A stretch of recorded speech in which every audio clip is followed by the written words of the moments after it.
Bonjour, aujourd'hui on va parler business. Aujourd'hui mon invité c'est Salim. Hi, Bonjour Salim. bonjour. Aujourd'hui on va parler des déglingos du business, Hi. des farouches du e-commerce, des déglingos du master learning.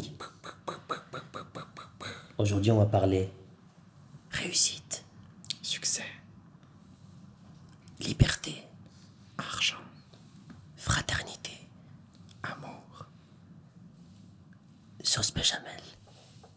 Big Mac. Ça y est, j'en peux plus de toi. J'adore, mec. C'est bon, là, elle est J'adore. parfaite. Salut les gars, j'espère que vous allez bien. Cette semaine, j'ai un invité très spécial. Un invité que j'ai rencontré grâce à Amel, comme quoi Amel Connecting People. Connecting people. Voilà. Et aujourd'hui, j'ai avec moi une histoire vraiment axée succès, business, mais aussi quelqu'un que j'apprécie énormément en tant qu'ami. J'espère que l'on est. Bof. Ouais. Franchement, bof. Salim avec moi. Comment ça va, Salim? Ça va, tranquille et toi? Bien, très bien. J'aime beaucoup ta chemise aujourd'hui. Merci. Ça rafraîchit un peu l'appartement. Oh là là, mais On dirait Fébraise. il m'envoie des fleurs. Ah, par contre, Là, par contre, tu coupes. Salim, je pense que tu es mieux positionné que moi pour raconter brièvement qui tu es, ce que tu fais, et puis on commencera. ok. Bah aujourd'hui, bonjour à tous. Donc moi, je suis président, auteur, conférencier, ministre et militaire aussi. Poète Et docteur maintenant pour la et nationalité. fashionista aussi. Aussi. Je vais pas te lâcher avec cette chemise. C'est la première fois que je vois Salim en mode informel, donc confortable, etc. D'habitude, on se C'est la voit. tenue du samedi, ça. Ouais. Voilà, la tenue du samedi. Donc, ce que tu fais vraiment, c'est. En fait, je suis un ancien ingénieur. De base, je devais devenir data scientist, pour ceux qui savent ce que c'est. Un geek derrière un ordinateur qui gère des Ça chiffres s'appelle et comment? des algorithmes. Data scientist. Ok. En fait, on te donne plein de gros jeux de données, du big data, et toi, tu crées des algorithmes d'intelligence Waouh. artificielle pour T'as fait ça, prédire toi? le futur. Ouais. Et donc, c'est différent de IT. C'est plus haut En que fait, IT. ça travaille avec l'IT, on va dire. Ok. Tu vois. Tu utilises de l'IT et dans les grosses entreprises, tu as un département IT et un département data science qui sont très connectés. Ok. Et j'ai créé plusieurs business de e-commerce notamment et de formation en ligne qui ont bien fonctionné. Et donc maintenant, je suis cofondateur de Learning Master &Co. Et c'est un écosystème en fait grâce auquel on aide les entrepreneurs aujourd'hui à créer des projets, à les scaler le plus rapidement possible, à accélérer leur croissance et à avoir un impact positif sur leurs clients.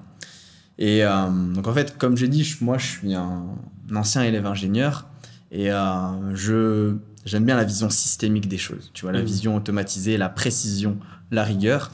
Et en fait, grâce à Learning Master, on a pu établir des méthodes très précises qui peuvent permettre à n'importe quelle personne aujourd'hui de pouvoir créer un business autour de ses passions et de pouvoir finalement réussir, prospérer et pouvoir servir le monde. Waouh. Waouh. On va faire un petit retour en arrière et on va voir comment tout a commencé. Donc, retour en arrière, parlons de l'Australie. Bah, j'avais trouvé un taf en Australie. Et À quel âge? À 24 ans, 25 ans. Ok. Je crois, ouais, c'était quelque chose comme ça. 25 ans, je pense. Hmm. Très bien payé. En gros, la dream life, en quelque sorte, du point de vue de la société. Ouais. Parce que tu es là, tu es dans un bel appart, tu as une situation très intéressante, entre guillemets. Mais je sentais qu'il me manquait quelque chose, tu vois. Je sentais que la vie n'allait peut-être pas assez vite. Ah, en Australie, c'est sûr qu'elle va pas assez vite. Ouais. Et même est tellement le lent. fait de aussi travailler dans une structure, tu vois, qui n'est pas forcément la tienne, où il y a Ouais. quand même déjà des choses établies. Je sentais que ça manquait de sens aussi, un peu. tu D'accord. vois, Et parce que je travaille- cette société donc avait des clients et vous produisiez pour eux des algorithmes. C'est ça C'est que ça, tu disais. exactement. Ok. Des Donc c'est algorithmes. très. Je te donne très un technique. exemple, Ouais. une société d'assurance Hmm. qui voulait un algorithme qui allait prédire la quantité d'accidents à un certain moment de l'année. Tu vois. Waouh. Moi, on me donnait l'historique de tous les accidents dans la ville de Melbourne sur les 10-15 dernières années et je devais prédire ça. Tu vois. Et si tu prédis un chiffre et qu'il n'y a pas assez d'accidents, tu vas toi-même faire les accidents. Tac, tac, tac, tac. Voilà, vous voyez, je suis un génie. Ok. Et donc là. En fait, c'est ça qui est intéressant avec ces histoires d'algorithmes. Bon, on va pas rentrer trop dans la profondeur. Non, mais j'aime bien parce que moi, je vis de l'algorithme avec YouTube. Oui, voilà. Ouais. Mais en fait, ce qui se passe, c'est quoi? Et ne serait-ce qu'au niveau de la finance, par exemple, au niveau des stocks, le fait de prédire le futur crée en quelque sorte une prophétie autoréalisatrice. Ouais. Parce que toi-même, tu sais, si l'être humain, enfin moi je crois beaucoup à tout ce qui est loi de l'attraction, etc. Si tu es persuadé que quelque chose va se passer, si tout le monde est persuadé que quelque chose va se passer, ça a de très grandes chances de se passer. Surtout dans la finance. C'est ça. Ouais. Et on a vu un peu ce qui s'est passé avec GameStop. Ouais, énorme. Ouais. Tu sais que j'ai dû regarder 3-4 vidéos pour comprendre. Ouais. C'est ultra chaud pour quelqu'un qui n'est pas dans tout ce qui est non, mais c'est clair. En fait, justement, pour comprendre tous les mécanismes qu'il y a derrière tout ça, c'est assez fou. Ouais. Et anyway, du coup, je travaille dans cette boîte. Ça se passait bien sur le papier, en fait. Tout était censé être parfait. Ouais. Mais il me manquait quelque chose, tu vois. Et au bout d'un moment... je me suis dit vas-y fuck it, t'es jeune. Ok. J'ai quitté alors que il m'offrait un emploi, que j'allais être super bien payé, etc. J'ai pris un leap of faith, on va dire. C'est quoi un leap of faith? Un saut dans le vide en quelque sorte. Ah ok. En gros, je me sens tellement abruti alors que je parle très bien anglais. C'est moi l'anglophone. Leap of Faith, je pensais que c'était un film. J'ai pris un ticket, j'ai regardé Leap of Faith, ça a changé ma vie. C'était génial. T'as regardé le 1 ou le 2? Ok. Toi, t'es fort. T'es fort niveau punchline quand même. C'est vrai. Mais t'as fait un peu de stand-up ou quelque chose comme ça? Non. T'as fait de l'impro? Je fais que du sitting. Ça, par contre, c'était pas ouf. Ouais, tu vois, mais on essaye. Une blague sur 2 marche. Moi, j'avais pensé à faire de l'improv pour commencer à avoir plus de punchline. Ah ouais, mais je pense que c'est un métier, ça se travaille. Ouais. Mais qu'est-ce que je disais? Donc tu as pris un leap of faith. Voilà, j'espère que tu sais ce que ça veut dire. Non, c'est le 2. Et en gros, il y a Lucas, que tu connais bien du coup maintenant, qui est coach chez Learning Master, qui m'a rejoint. C'est mon meilleur pote depuis un bon moment. Il m'a rejoint en Australie, il est resté 3 semaines avec moi. Hop, j'ai tout quitté et on a loué un van, on a commencé à voyager, etc. C'était très cool. Ça m'a permis en fait de découvrir un peu tout un tas de modes de vie alternatifs. Tu vois. Parce que quand tu as baigné un peu dans le corporate, finalement tu es un peu matrixé, tu es un peu brainwashé en quelque sorte. Tu as l'impression que c'est un peu la seule voie et que tu es dans on va dire la route qui mène le plus vite au succès, à tes buts, à ton accomplissement.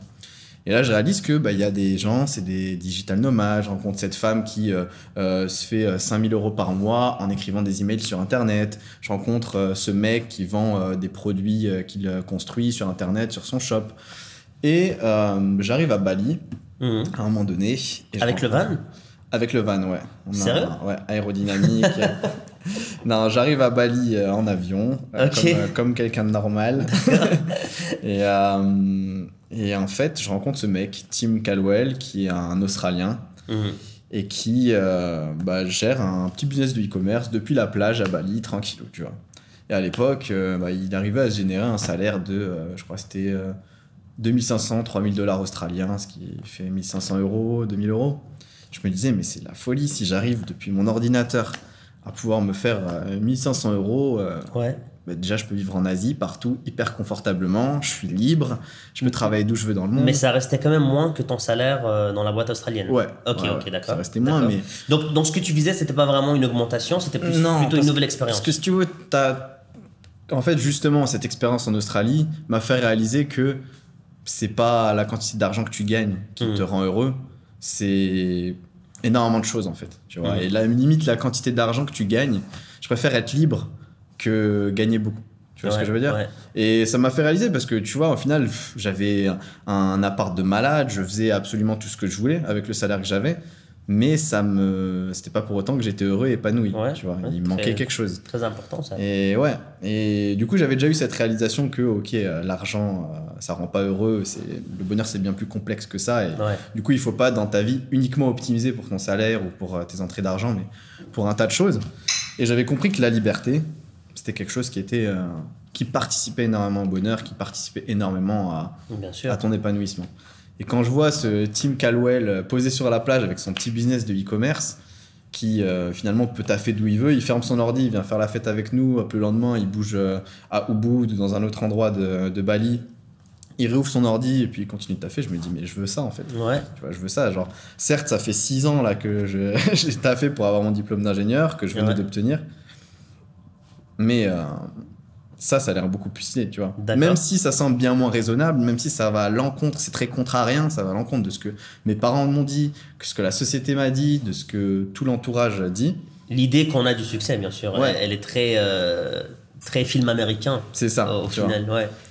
Mais cette idée du succès m'excitait beaucoup plus, tu vois. Genre, je me mettais de la musique et j'y pensais et je me disais, waouh, trop stylé, j'aimerais trop avoir cette vie-là, tu vois.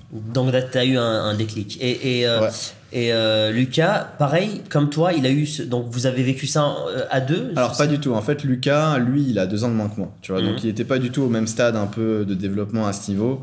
Lui, juste après, en fait, que le voyage en van, il est rentré en France. Il avait encore 2 ans à passer dans l'école d'ingé. Moi, c'est là où je suis parti à Bali. Tu vois, je suis parti à Singapour d'abord voir un pote, après à Bali.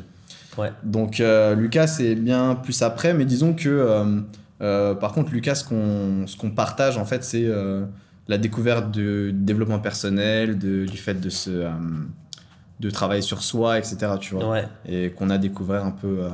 Lucas qui est en train en ce moment de me coacher au niveau personnel et un peu professionnel aussi.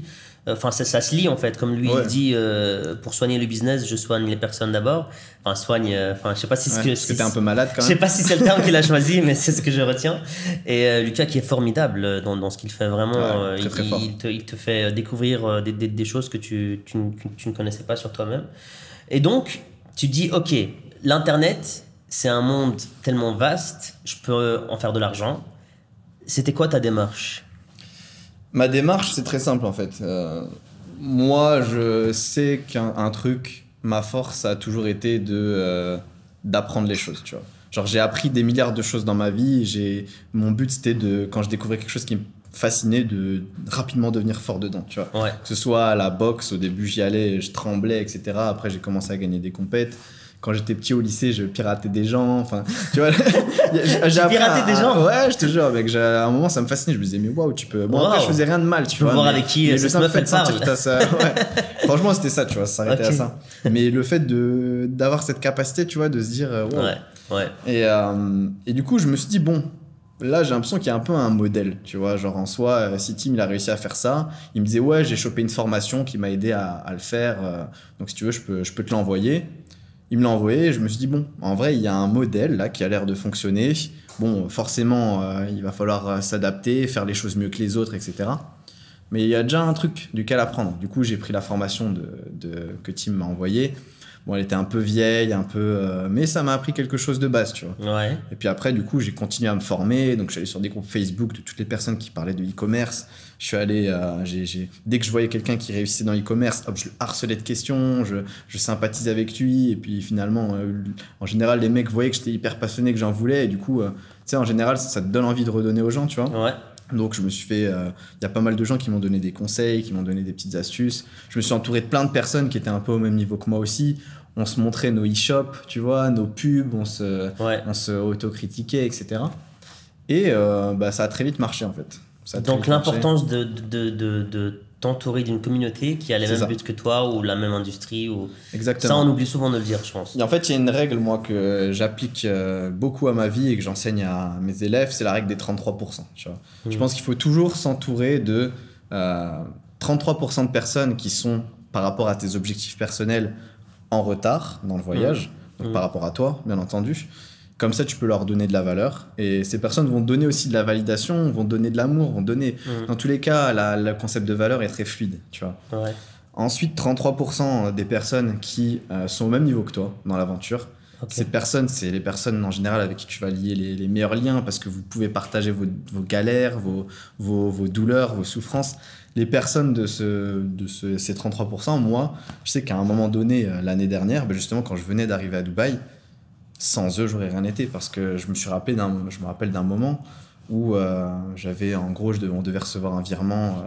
On était en train de vraiment scaler un business. C'était le premier vraiment business qui scalait à mort des business que j'ai créés.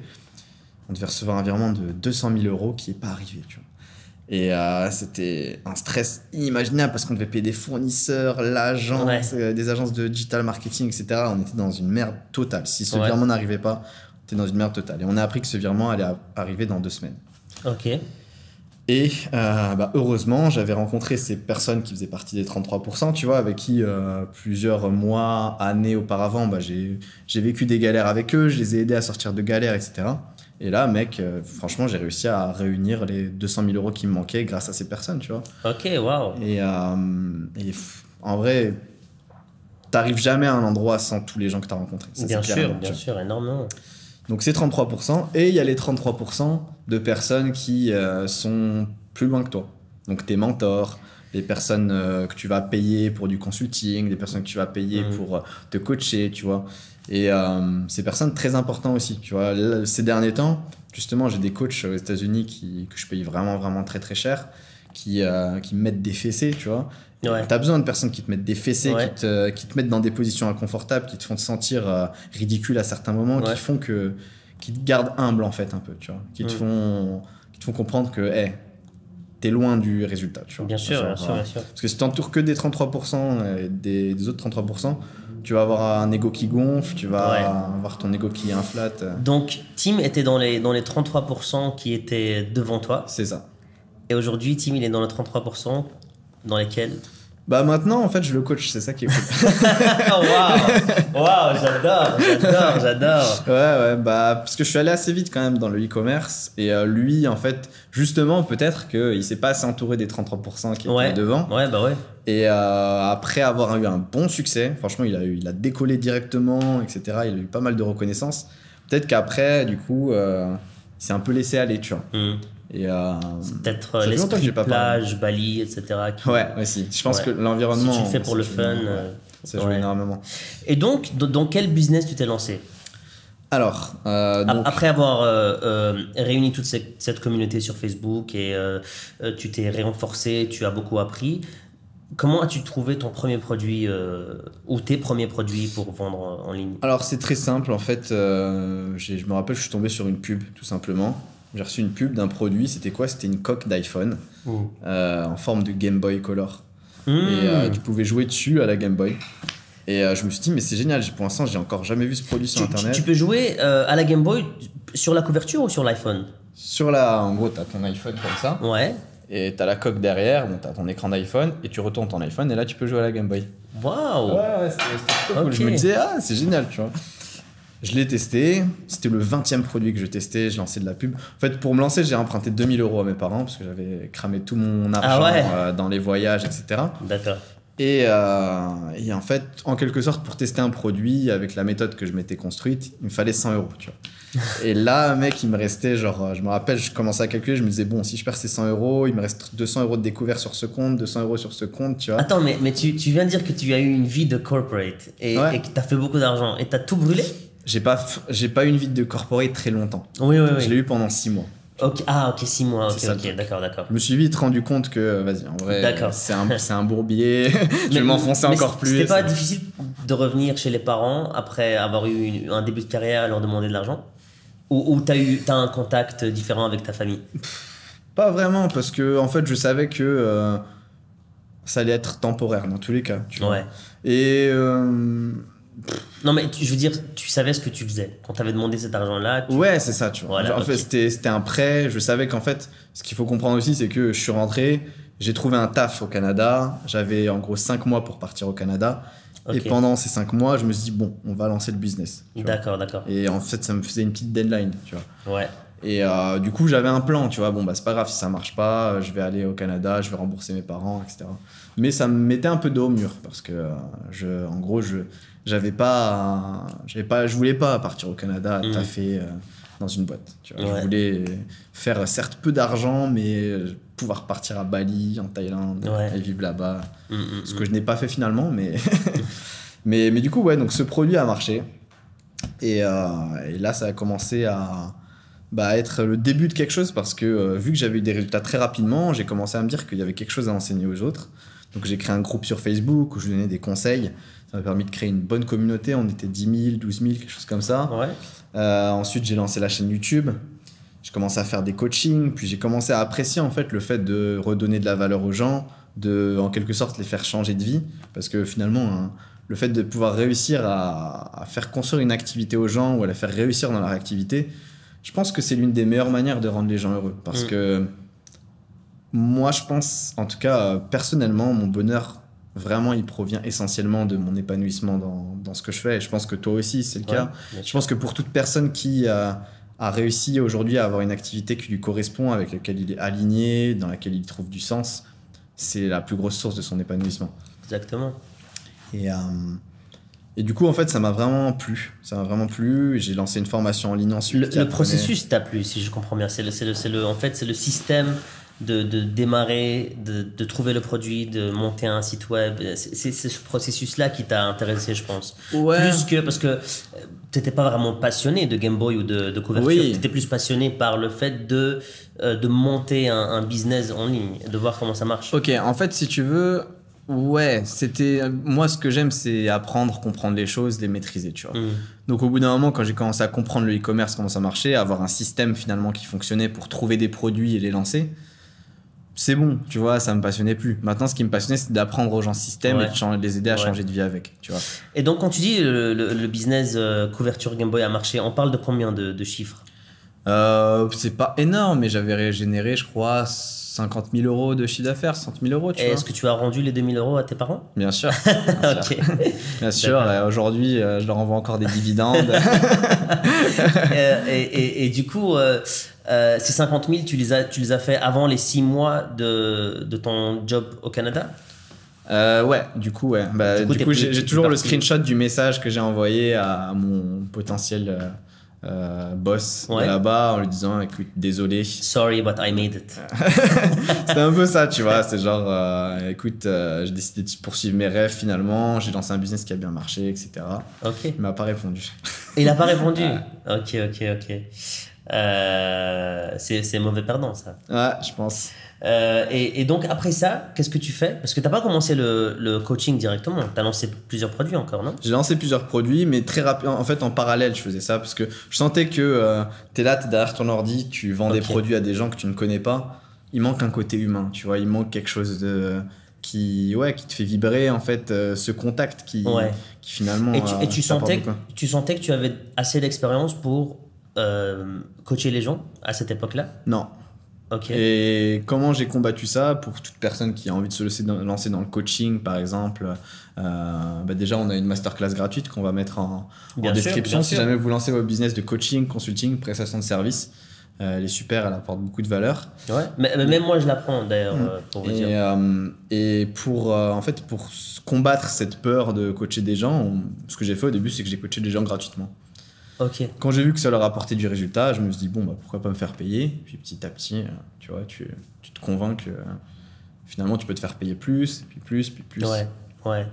C'est vrai que on taffe dans deux mondes différents, toi et moi, mais on a une chose en commun, c'est que on change le mindset des gens. Moi, je parle pour ma chaîne arabe. Ma chaîne française, elle est encore, c'est encore un bébé. J'ai pas énormément de gens que pour analyser ce qui s'est passé dans ce que j'ai fait. Mais pour ma chaîne arabe, je sais que j'ai changé et j'ai amélioré, j'espère, du coup, de ce que je lis, la vie et le mindset de beaucoup de gens. Et ça, je pense que ça n'a pas de prix. Et ça t'amène une fierté, et une fierté, mais tu deviens humble en même temps. Donc, bon, les chiffres, ça te fait gonfler ton ego, mais l'amour des gens, ça te fait poser comme ça, et tu te dis waouh, c'est quelque chose de grandiose en fait. Je pense que tu dois te dire, ok, si demain je suis sur mon lit de mort, je serais fier de ce que j'ai fait en fait. Bien sûr. Et moi, juste en faisant du e-commerce, je me disais que bon, ok, tu fais du cash flow, c'est bien, tu te mets à l'abri, tu mets tes parents à l'abri, etc. Mais tu changes pas la vie des gens, t'as pas un impact sur la planète qui soit positif. Donc, non, je te rejoins intéressant. Et donc, tu m'as dit que il y a eu un business que vous avez scalé à mort. Est-ce que je saute des étapes ou est-ce qu'on peut en parler? Alors, donc, formation en ligne, ça fonctionne bien, c'est super. Première expérience, on va dire, dans le coaching, dans la formation en ligne. Et puis, en vrai, c'était super. Ouais, en fait, c'était cool, tu vois, de voir la gratitude des gens, que les gens te remercient, que tu inspires les gens, que tu leur apportes beaucoup, etc., que tu changes leur vie, en fait. Ça m'a vraiment, vraiment plu. Et ensuite, j'ai rencontré mon ancien associé, Vianney Mérian, petite dédicace à toi si jamais tu vois cette vidéo, avec lequel, en fait, lui, si tu veux, il était influenceur. Okay. Et il avait une agence de marketing d'influence. Donc, il gérait des influenceurs, il mettait en contact les marques et les influenceurs. Moi qui avais toute la connaissance niveau e-commerce, mais à l'époque, je faisais mon marketing plus sur Facebook, publicité Google, etc. On s'est dit, en fait, il y a une synergie de fou. Parce que lui, il possède le marketing d'influence, il a du réseau dedans, etc. Ce qui fait que justement ça marche, c'est quand tu as du réseau, quand tu connais les bonnes personnes. Moi, j'ai tout le côté technique. On s'est associés et puis c'était la synergie parfaite. On a créé des marques qui ont décollé. C'est là où justement, en 24 heures, on a décidé de bouger à Dubaï. En 24 heures. Vous étiez poursuivi par le FBI? C'est ça. Arabe, terroriste, forcément. Waouh. Donc, la magie s'est créée quand toi, tu as l'aspect produit e-commerce et lui, il a l'aspect vente en ligne grâce à des influenceurs. Et vous êtes associés et du coup, du jour au lendemain, tu avais en fait des millions de clients qui sont prêts à acheter, c'est ça? Ouais, c'est ça en quelque sorte. En gros, on a créé des marques qui ont vraiment, vraiment décollé. Et tu peux en citer quelques-unes ou... C'est des marques d'électronique, tu vois, il y avait pas mal de choses comme ça. Ok. Et du coup, ouais, en 24 heures, on est parti à Dubaï. Ok. 24 heures, c'était... Comment dire ça? En fait, c'était à la fois excitant. Ouais. Et à la fois, c'est l'aventure, tu vois, en fait. Ouais. Parce que t'arrives, tu connais pas une ville, tu te lances dans un business à une échelle que tu ne connais pas du tout. Et leap of faith, tu vois, leap of faith version 2. Ouais. Et on arrive à Dubaï et c'est là où on commence à avoir les problèmes dont je t'ai parlé. Le virement qui arrive pas, etc. Tu sais, en fait, quand tu scales un business très rapidement, tu as un tas de problèmes, un tas de choses qui arrivent dont tu t'attends pas parce que ça va très très vite en fait. D'accord. Ça va très très vite et c'est beau quand tu le vois dans le futur et que ça a réussi à fonctionner. Mais sur le coup, tu es dans des états émotionnels de stress et de... Ah ouais. Qui... laisse tomber. Genre c'est... Je peux imaginer. J'ai eu un truc un peu similaire aussi, c'est que j'étais commissionné pour faire une série télévisée. Ouais. Et on s'était mis d'accord sur un montant. Et tu sais, les montants pour produire une série, c'est des centaines de milliers d'euros. Et on a signé, etc. Et le pays dans lequel eux sont,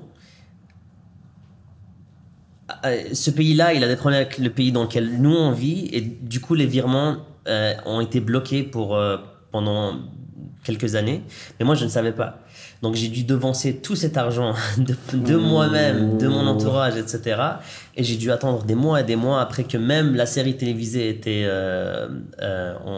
sur les télés pour recevoir mon paiement. Donc, je peux imaginer que c'est des sensations vraiment... Mais c'est des risques à prendre. J'aurais pu très bien dire j'ai pas reçu le montant, je travaille pas, je fais pas la série, mais faut prendre des risques parfois. Et j'étais acteur dans cette série. Ça a payé ou pas? Oui, ça a payé. Mais imagine, j'étais acteur dans la série, donc tu dois vraiment être à fond dans ton rôle, sachant que le virement est toujours pas là, tu vois.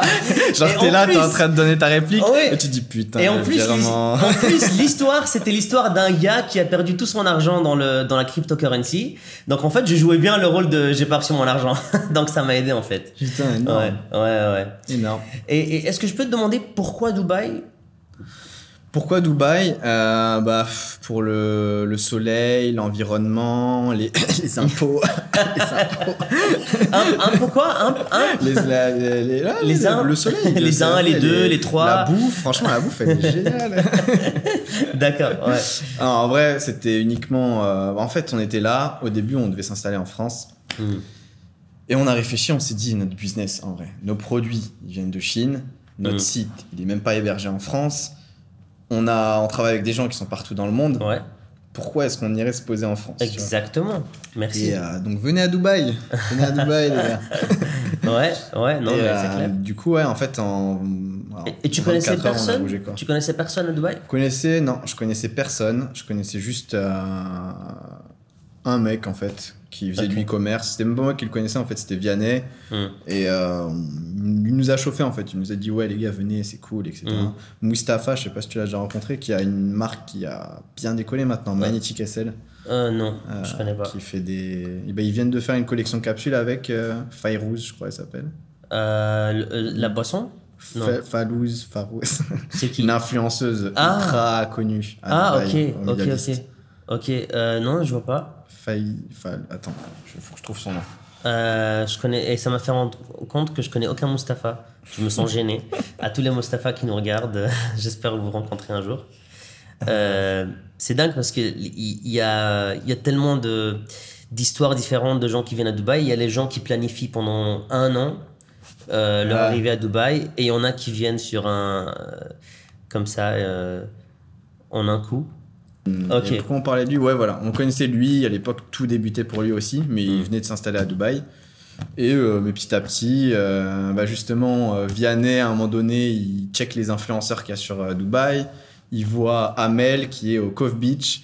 Ça avait l'air sympa le Cove Beach. Il lui envoie un message, ouais, c'est où est-ce que t'es, etc. Et là, il lui parle du Cove Beach. Ouais. Et on est allé au Cove Beach voir. Et puis un jour, finalement, on s'est rencontré avec elle. Ouais. Puis on a sympathisé. Meuf géniale, Amel. Ouais. Waouh.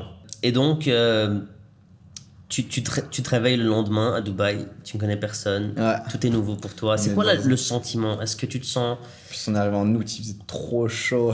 Trop chaud. Mais j'aimerais comprendre la vraie émotion que tu as eue quand tu t'es réveillé le premier matin à Dubaï. C'était quoi? C'était l'excitation? Est-ce que c'était la peur? Est-ce que c'était tu te sentais en vacances? Est-ce que tu te sentais sous pression? Franchement, en fait, moi, dans ma tête, à ce moment-là, tout ce qui comptait, c'était il fallait que le business y réussisse. Tu vois. C'est, je pense que mon confort, ce que Dubaï même, ça n'avait pas vraiment d'importance à ce moment-là. Okay, moi, tout ce qui comptait pour moi, c'était la réussite du business. Tu voyais flou tout autour de toi et ton seul focus, c'était le business. C'est ça, tu vois. Moi, je suis arrivé à Dubaï au début dans l'optique de juste y prendre mon intérêt pendant 6 mois et repartir. C'est ce qu'on s'est tous dit. Et regarde-moi, j'ai ma chienne, je vais me marier, voilà. J'ai peut-être 3 gosses, je ne sais pas. C'est ouf, ils sont forts quand même. Ils t'aspirent. Ouais. Mais c'est la meilleure ville au monde pour moi. Il n'y a pas mieux que Dubaï. Ouais. Enfin, ça dépend ce que tu recherches, mais je pense qu'à notre âge, avec notre mindset, amène-moi une ville mieux que Dubaï. Moi, je suis d'accord, hein. C'est pour ça que je suis toujours là, 1 an et 3 mois après. Quoi. 1 an et 3 mois, waouh! C'est rien ça, 1 an et 3 mois. Waouh! Et donc, 1 an et 3 mois ici, comment est-ce que ça se passe? Nickel, hein. La plage, le soleil, les impôts. Tu vois que t'es fort en punchline aussi. Écoute, ouais, je vois que je t'ai pas connu avant, mais je te sens posé, je te sens plus relax. Les business que tu as set up, je pense qu'ils marchent plus ou moins en autopilote. Je vois que tu fais quelques meetings, quelques interventions ici et là. Mais est-ce que tu te sens un peu déconnecté, on va dire, de ce qui est opération dans le business, ou est-ce que tu mets encore beaucoup de... Non, pas vraiment, parce que si tu veux, moi, j'aime quand même faire les choses, tu vois. Et je sais qu'il y a des choses aujourd'hui sur le marché où si on veut innover, si on veut faire mieux que les autres, je connais pas d'acteurs qui pourraient faire les choses pour l'instant mieux que moi sur certains aspects, tu vois. Tout ce qui est vraiment marketing très poussé, tu vois. Tout ce qui est mise en place de tunnels de conversion, mise en place de séquences qui permettent de convertir ton client, en fait, de parfait inconnu en client fidèle, tu vois. Et je sais que c'est ma zone de génie avec mon associé, et c'est des choses sur lesquelles on a vraiment envie d'être les experts, tu vois. parce qu'on sait que c'est ce dans quoi on peut apporter le plus de valeur ajoutée dans les entreprises aujourd'hui. Donc aujourd'hui, tu as un peu mis tout ton effort sur le coaching et sur Learning Master, Voilà. plutôt que sur monter des boîtes et vendre des produits, c'est ça? Voilà. Donc Learning Master, en fait, pour résumer, c'est quoi? Nous, ce qu'on fait, c'est ce qui nous fait kiffer avec notre équipe, c'est de donner vie à des projets et de leur donner le succès, en fait. De permettre à des entrepreneurs, finalement, de scaler leur business, de les créer de rien, ou alors de les faire aller beaucoup plus vite et d'accélérer leur croissance, et d'avoir un impact positif sur leurs clients, en fait. Et donc, pour donner quelques chiffres, on a généré plus de 50 millions d'euros pour nos activités et nos clients. On a dépensé plus de 5 millions d'euros en publicité.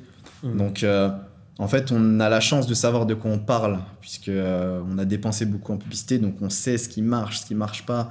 On sait ce qu'il faut faire dans beaucoup de niches. Tu vois, on a travaillé dans plus de 100 niches différentes. Tu as fait ton premier million à quel âge? À 25 ans. 25 ans. Après, on parle de chiffre d'affaires ou de... Oui, chiffre d'affaires, non? On est sur une chaîne française, non? On doit pas trop parler d'argent. non, mais je t'ai posé cette question pour la mettre dans l'intro parce que tu m'as dit qu'il fallait mettre quelque chose d'impactant dans l'intro. Vas-y, Donc, voilà. pas mal. Bah écoute, j'aime beaucoup parce que moi aussi, je me suis mis sur Learning Master et j'ai commencé à voir... c'est principalement toi qui parles dans les premières semaines. En fait, Learning Master est divisé en semaines. C'est comme des vrais cours, sauf que c'est en ligne. Et les premières semaines, c'est Salim. Et après, il y a Djibril, je pense, qui intervient. C'est ça. Et c'est vrai que je me suis attaché en fait à Salim dans ce cours-là parce qu'il est vraiment très... En fait, tu es très amical, très proche de la personne qui t'écoute et tu donnes vraiment des conseils qui sont très recherchés de plusieurs théories différentes et d'expériences personnelles aussi. Et je trouve que c'est vraiment ultra intéressant. Après, il y a la valeur ajoutée de Lucas qui est venu aussi me parler de quelque chose de tellement différent des cours de Learning Master. Donc, quand tu combines les deux, c'est vraiment impossible de ne pas faire exploser ton business. En fait, nous, notre but, c'est vraiment d'avoir des experts dans chaque domaine qui restent dans leur zone de génie et qui, du coup, deviennent les plus forts dans cette zone de génie et qui le sont maintenant.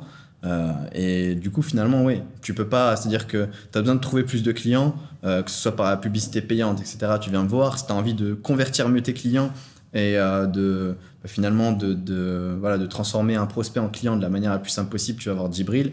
Tu as besoin de changer personnellement, de changer ton mindset, ta manière de fonctionner, tu vas voir Lucas, tu vois. Ouais. Tu as besoin de scaler ton business de e-commerce, tu vas voir Luc. Donc en fait, on a chacun une expertise qu'on met au service de nos clients et comme tu l'as dit, en fait, il n'y a aucune chance d'échouer. Ouais, voilà. Très clairement. Ça me fait vraiment plaisir de t'avoir ici, Salim. Vraiment. Plaisir partagé. Hein.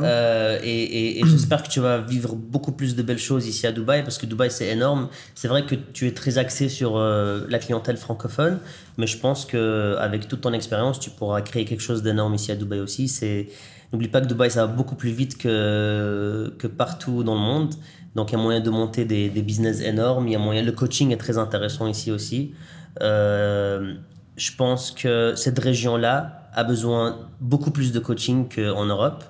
De par, voilà, il y a un manque d'accès à l'information dans certains pays de la région. Il y a aussi cette envie d'apprendre de gens qui ont réussi plutôt que d'aller à l'UNIF. Je le vois aussi sur ma chaîne, dans les commentaires, etc. Les gens, ils veulent apprendre très vite.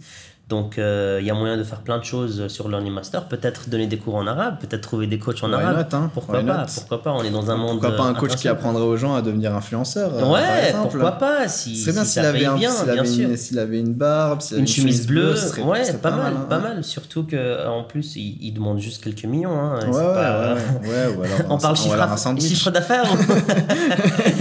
Qu'est-ce que tu conseillerais aujourd'hui à un jeune qui aimerait se lancer dans une aventure d'entrepreneuriat ou de lancer son business, quelqu'un qui a quelques atouts mais qui ne sait pas comment démarrer, au final peut-être te parler à toi-même quand tu avais démarré? Ce que je lui conseillerais, c'est de croire en lui. Non, plus concrètement, ce que je lui conseillerais, c'est déjà de mettre son ego de côté et de se dire que aujourd'hui, il y a forcément des personnes qui ont réussi ce qu'il a envie de réussir. même si c'est d'une manière un peu différente, même si c'est à une vitesse un peu différente, ou même si c'est avec une trajectoire un peu différente, il y a des gens qui ont réussi à faire ce qu'il a envie de réussir. Et le succès, ça se modélise. Dans n'importe quel contexte, le succès, ça se modélise.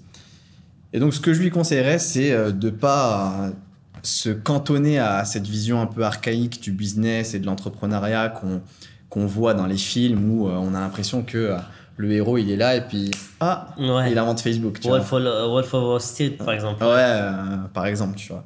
Quoique le Wolf of Wall Street, finalement, il n'y a pas vraiment d'innovation, tu vois. Ouais. Et le business, je dirais qu'il y a de l'innovation, mais l'innovation, elle vient quand même assez différemment, tu vois. C'est-à-dire que oui, c'est possible d'avoir une très bonne idée et puis d'aller jusqu'au bout, mais c'est un processus assez continuel, c'est pas un binaire, tu vois. C'est vraiment, ça évolue dans le temps. Une innovation, ça se construit au fil des jours, tu vois. Nous, par exemple, très clairement, pour nos formations, au début, on a commencé par prendre un modèle. On a vu que ce modèle, il fonctionnait parce qu'on avait suivi plein de formations. Et maintenant, on l'a adapté, on l'a amélioré, on l'a peaufiné pour maintenant avoir le meilleur modèle sur le marché. Tu vois. Et donc, ce que je conseillerais à cette personne, c'est de ne pas se dire « Ah, il faut que j'ai une idée ». Parce que j'entends souvent ça. Des gens qui veulent se lancer, mais qui disent « Ouais, mais il faut avoir la bonne idée ». Pas forcément, non. Faut déjà commence par gagner ton indépendance en trouvant une manière d'apporter de la valeur à la société de par toi-même grâce à ta structure. Si l'indépendance t'attire, si l'entrepreneuriat t'attire, et puis tu vas trouver des manières d'innover. Tu vas trouver des manières de faire mieux que les autres. Tu vas trouver des manières de faire des choses différemment. Et lorsque tu arrives à un stade où tu as une sécurité financière qui te permet de ne plus avoir à travailler au jour le jour pour pouvoir subvenir à tes besoins et que du coup tu as du temps pour justement te poser et être créatif, c'est là où tu vas pouvoir construire une idée, la développer, parce que tu peux pas être créatif si tu es dans le stress, si tu es dans le manque, si tu es dans la scarcity. Et combien de fois on a vu des idées qui sont pas très bonnes, mais qui ont très bien marché partout dans le monde, et tu te dis, purée, moi j'avais une idée mieux que celle-là, mais comment est-ce que je pourrais la faire mais c'est beaucoup d'éléments en fait au final, c'est pas juste d'avoir l'idée, c'est d'avoir aussi, c'est de passer à l'action avant même de te poser la question. Ce qu'on dit, c'est que dans le business, il y a deux types de personnes. Il y a les personnes qui ont des idées et il y a les personnes qui passent à l'action sur ces idées. Et il y a beaucoup de personnes qui croient qu'elles ont besoin d'idées, alors qu'en fait, pas forcément. Il faut juste démarrer en fait. C'est ça. Parce que échouer, tu échoueras.